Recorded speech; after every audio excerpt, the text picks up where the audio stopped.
Hello and welcome back to the KCC channel. I'm Rob and I hope you're having a wonderful day today. Today we're jumping into some I Don't Work Here Lady. Our first story today comes to us from Damien St. James, another wholesome I Don't Work Here Lady story. Let's jump right in. Hello again, I have another story of me using my safety vest and charm as a means to do good to share with you all. If this is your first read, let me provide a little context. I'm a 40-year-old man, currently mobility restricted. I either use a manual wheelchair or the motorized mobility aids that supermarkets and stores provide. I am also a voice actor, and years of experience in training has led me to create the English guy persona. Around here, Vancouver, Washington, USA, the implicit bias revolving around people from the UK tends to be far more kind. I use a false English accent in order to avoid being mistreated, and as a bit of a coping mechanism with my anxiety. As for the safety vest, I wear the vest to keep from people hitting me while I'm in the wheelchair or scooters. The story. Some point over the last week, I'd taken a trip to Winco just up the road from me. I love this store, as my interactions there tend to be far more positive, better prices too.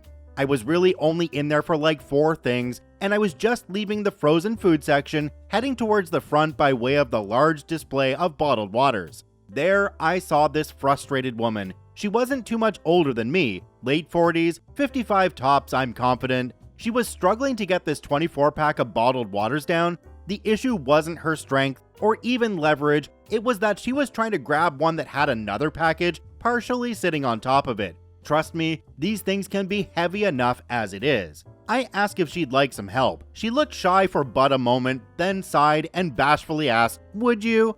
I gave her a line that is actual truth with me. It's how mom and grandmother raised me, offer to help. So with her permission, I moved the items around in her cart and managed to get that thing in there without much issue. She thanked me so much, and I figured that'd be the end of it. Nope, but for good reasons. I was browsing the breads when she returned. She asked me if I knew where a certain type of burger sauce was. I blinked, as I'd never heard of burger sauce specifically. I told her though, if she was looking for sauces for burgers or steaks, and she was heading into that aisle from the direction we were pointed, then she'd want to look to her left. I gestured with my hand at the appropriate height that they'd be at. She was impressed and walked off. She came back 2 more times looking for other things, not once asking if I worked there. I also didn't tell her because she already gave that aura that she was embarrassed about having to ask for assistance as it was. I helped her, and she then moved off to a different aisle to handle her purchases. I went through the wide aisle as it is the easiest to maneuver in and out while in a mobility aid.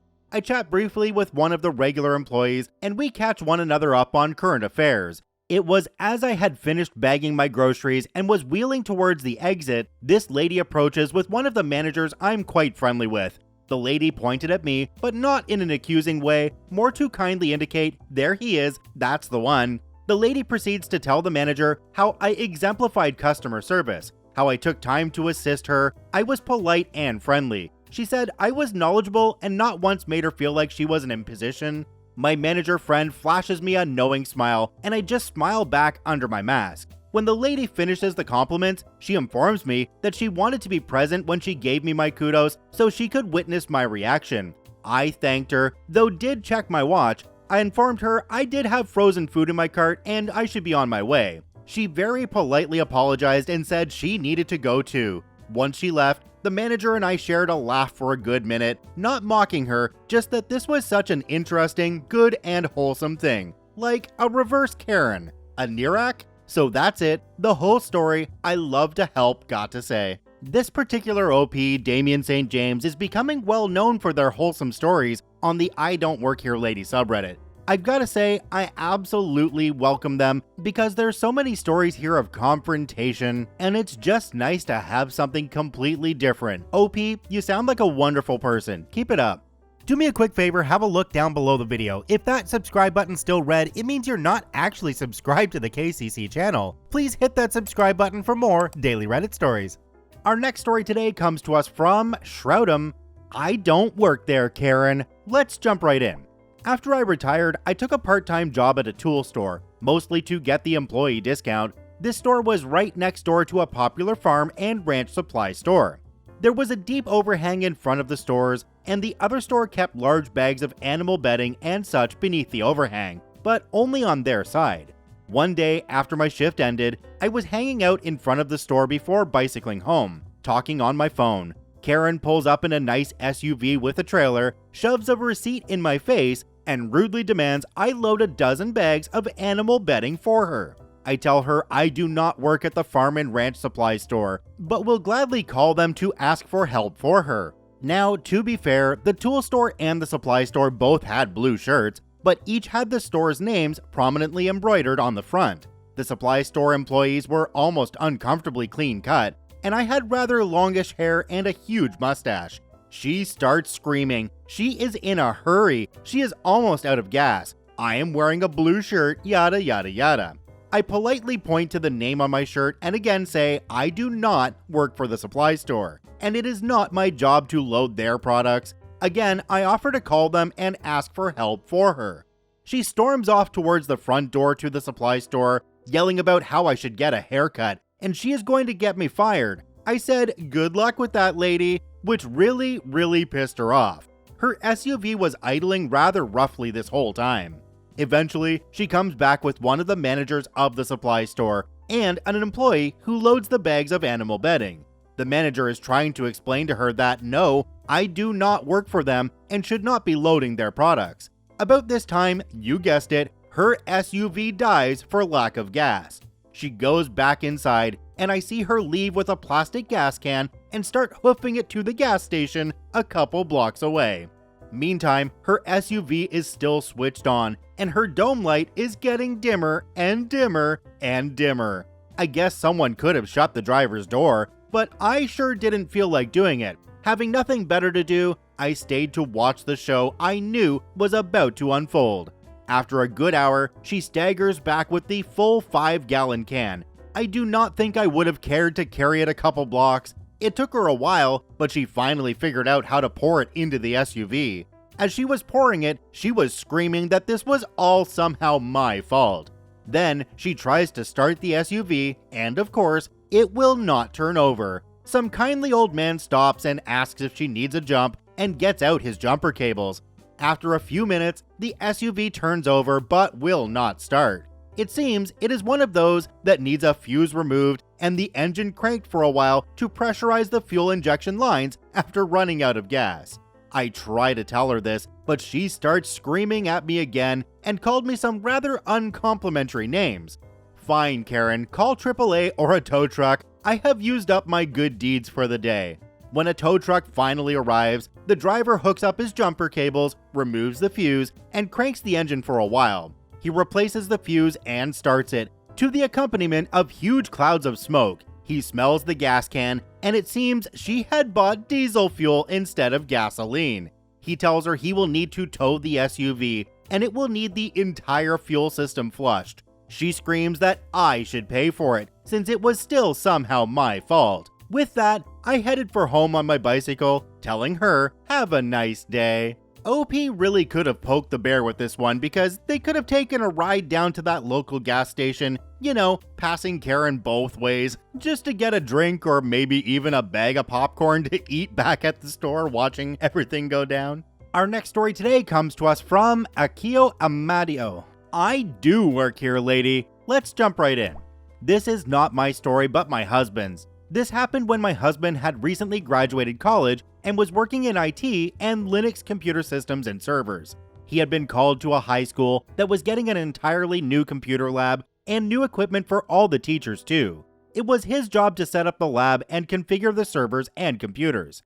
He arrived early and went straight to the lab, but after about an hour, he decided to take a short break and went to the school's vending machines to get something to drink. It's important to know that my husband looks very young. He's about 5'7" and has a very baby face. Right now he works for VisiNet, mainly their security department. His official title is Linux Expert Administrator. He's the lead in his team, and almost every time they get a new team member, they automatically assume he's the junior, and maybe he has a year of experience, when in reality, he has over 20 years experience and is in fact the boss.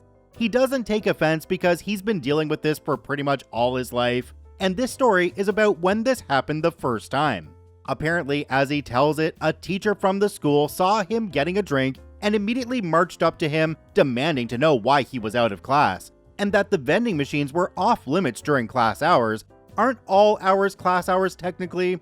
He realized almost immediately she was assuming he was a student, but before he could even explain, she shouted at him, which shut him up for a moment, and he just let her rant at him for a little while and couldn't help but smile at her, which just seemed to make her more angry.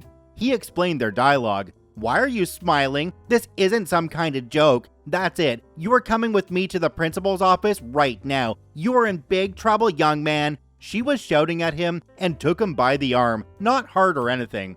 "Okay," my husband said, as she escorted him to the principal's office. "Sit down, sir. This student was at the vending machines during class hours. He was very disrespectful and was acting like everything was a big joke," she said, folding her arms across her chest, all mad. Please tell me you are the one joking," the principal said. "This is OP's husband. He's here to set up our computer lab and configure our equipment, and he's not a student, he's here working," the principal said. Apparently, she was super embarrassed and could barely utter an apology to him. She was so flustered. And what was even more funny was that the principal asked her why she was out of her classroom and who was watching and teaching her students while she was harassing the IT guy.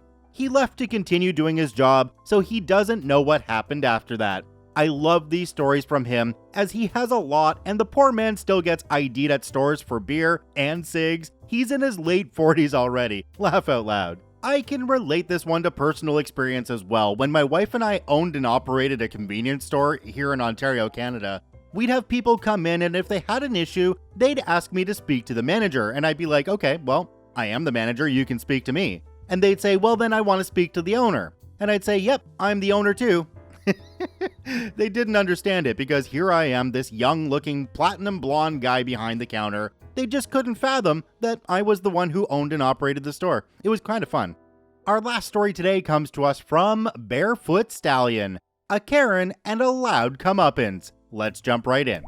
So I have always been a very self-confident type of person, but also easygoing and always doing my best to be decent to people. I was just brought up that way. I also expect it from others and have absolutely zero patience for people who think it's okay to act out or be blatantly rude. One afternoon, I was at a Wally World trying to do some shopping. I hadn't thought much about it, but I happened to be wearing the store's colors: a dark blue button-up shirt, neat jeans, and nice work shoes. I am a trucker and was wearing a shirt from my company. I just like to dress nice and look respectable and dress like this all the time. At any rate, I then hear it, a Karen in the wild. A forceful clearing of the throat. Ahem, excuse me. I turned to look, and I kid you not, I wouldn't have believed anyone could look like the stereotype, but there she stood. Business attire and shoulder-length, straight platinum blonde hair. A huge, the world bows to my whims attitude. She gazed at me sternly, her eyes steely, her demeanor as if she were about to berate a servant who had erred. I stared, silent for a moment, gathering back a swell of irritation at just seeing the attitude this lady had, then just simply blurted, "What?" She jerked back, incredulous, as though I had just slapped her, but she was also quick to recover, her look of steely-eyed and now very justified outrage staring at me from within her perfectly coiffed, straight, platinum blonde locks. "Employees should not speak to customers in such a fashion," she informed me. Yes, she used those exact words, and did inform me, as though I had done something very wrong by addressing such an important customer in such an impertinent manner. My brows just went up, that was all, but I said in a very level tone, "I don't work here." Then I turned away from her, just intent on going back to my shopping. "You do not turn away from me," she seethed from behind me, then went so far as to grab the back of my suspenders. I very calmly turned back around, looked down at her a sec. I'm 6 foot and she was like 5.5 or something. Then I leaned down very close to her face, this was long before COVID, and began in a very low voice. I said, then raising my voice to its loudest by the word, finished with, "I do not work here." By the time I was out with "here," I was so loud I could have been heard all the way through this superstore. I even think I blew her hair back a little. The look in her face was wonderful. I'm sorry, she stammers. I thought you were. I cut her off. Thought I was employee, yes? I was still dead in her face, my eyes now 10 times harder than hers ever could be. Which you thought gave you the right to speak to me and treat me as though I was beneath you? I leaned in even closer. She stood spellbound, a viper and a mouse. She the mouse, me the viper. Well, I got news for you, lady. Buying stuff from a store and spending a little money does not grant you license to abuse or belittle people. At which point I straightened and then did turn on my heel and walked away from her, while she stood there gawping like a fish out of water, absolutely speechless. It was delightfully wonderful. Don't you love how these Karens like to continue on, even after you tell them the first time that you don't work there? It's like it doesn't register and they still think they're in the right. I wish more people would confront these Karens though, and let them know that that's no way to be treating a person regardless of whether they work there or not. Check out all 4 OPs linked in the description down below. I thank you for watching, I hope you have a wonderful day, and we'll see you tomorrow.